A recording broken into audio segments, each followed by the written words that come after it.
Waraanni Sudaan innaa qabiyyee humnootii addaa kan magaalaa guddoo biyyattii haleeletti haleellaan qilleensarraan geggeessameef dhukaasni kamisa har'aa kaartuumiin raasee jira jechuudhaan kanneen ijaan argan dhaabbata oduu ajaans firaans pireesiif himaniiru.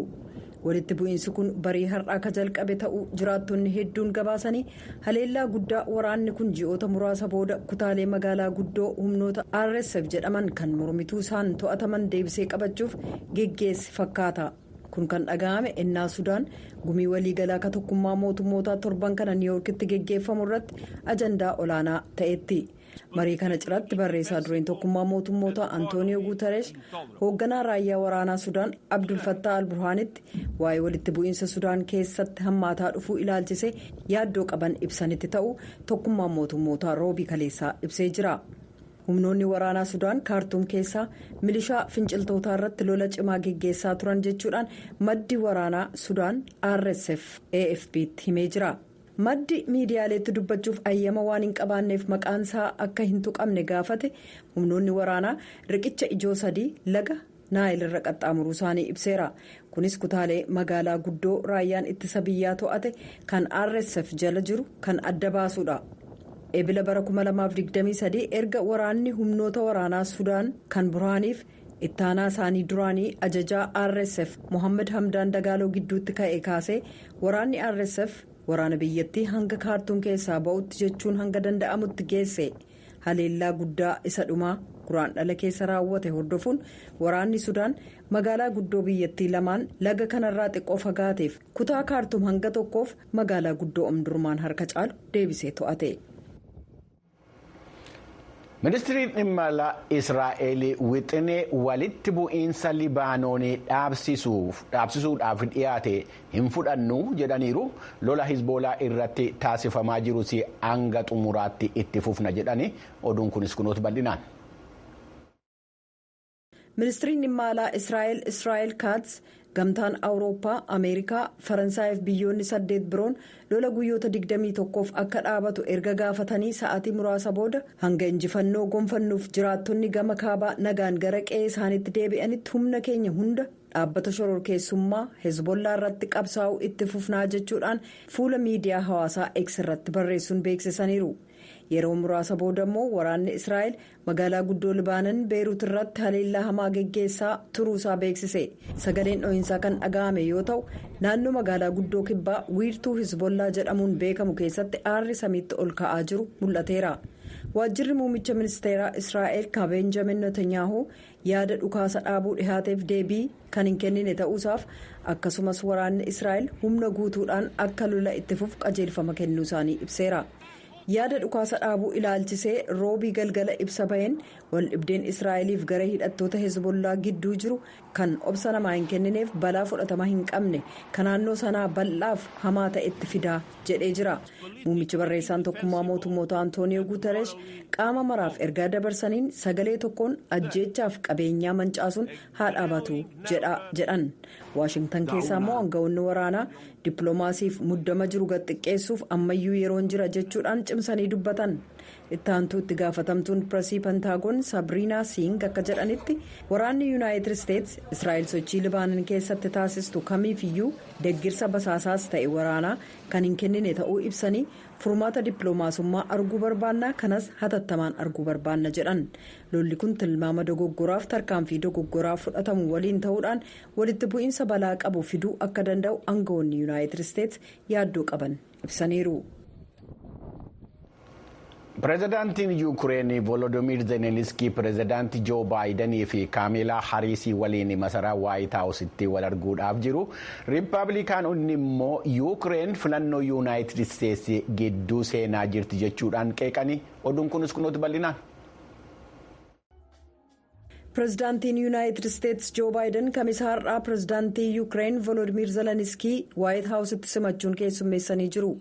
Wayita kanas hoogganaan Yuukireen kun innaa riippaabilikaanonni jiddu seeninsa filannootiin himatanitti karoora lola raashaa irratti geggeessamu injifachuuf qaban irratti mari'atanii jiru. Zelenskiin erga Baayiden waliin marii taasisanii booda kaadhimamtuu pireezidaantii paartii Dimookiraatotaa Kaamalaa Haaris waliin addatti wal arguuf beellama qabataniiru.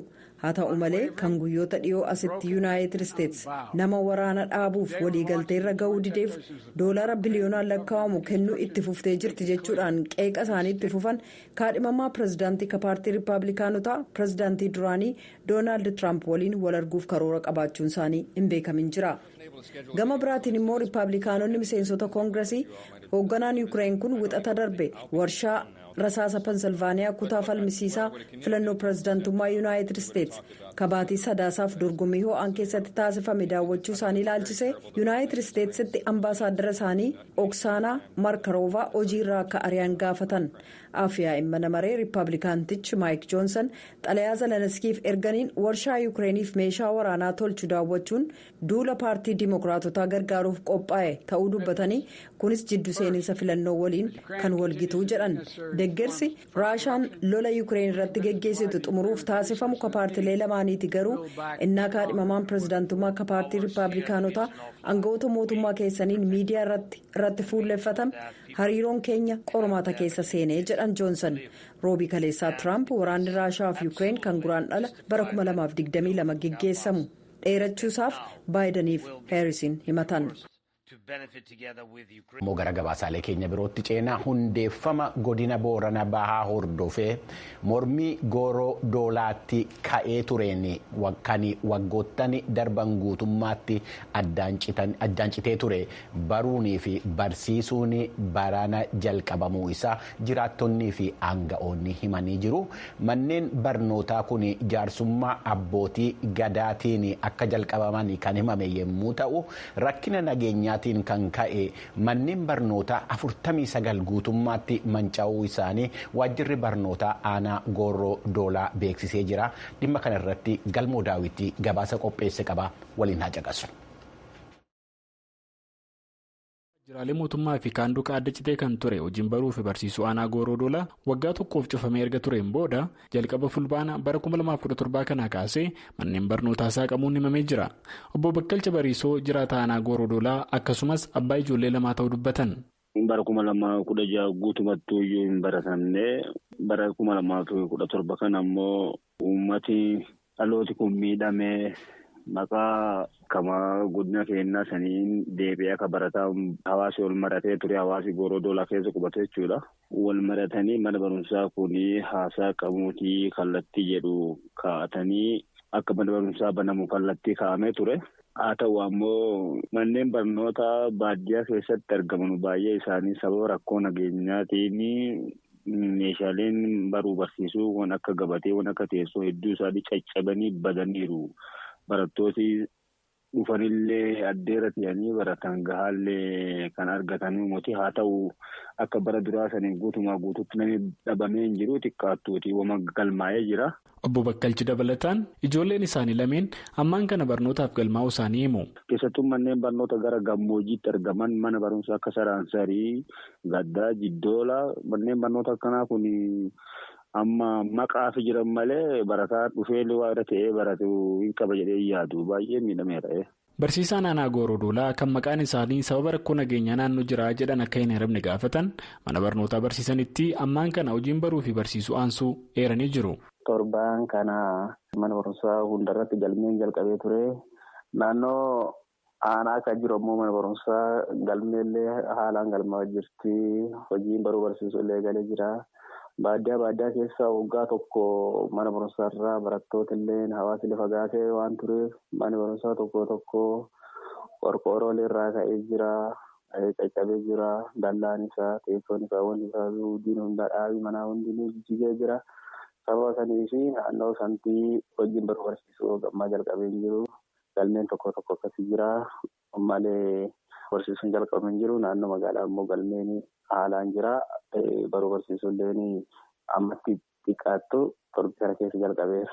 Ganna darbee barattoonni barnoota malee taa'uun barattoota rakkoo hedduuf saaxileeraa kan jedhan barsiisaan kun ammas rakkoon nagaa fi dabalatas manneen barnootaa jijjiguun rakkoo biraadha jechuun dubbatanii jiran. Obbo Nugusee Waaqoo hoogganaa waajjira barnootaa aanaa gooroo doolaati. Marii hawaasaa fi jaarsolee biyyaatiin hojiin baruu fi barsiisuu aanaa gooroo doolaa jalqabamuusaa mirkaneessanii jiran. Manneen manneen barnoota naannoo 75 qabna.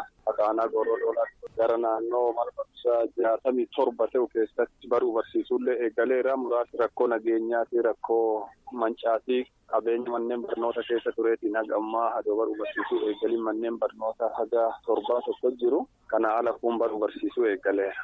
Manni barnoota 49 guutumaan guutuutti manca'ee hammaateera. Uummanni immoo rakkoo jirtu waan danda'e uummata mootummaatti gaafataa humna isaallee waan danda'u suphataa muka walitti qabee bakka teessuma hin jirretti immoo muka walitti qabee tola gurratee waan qabu haga danda'an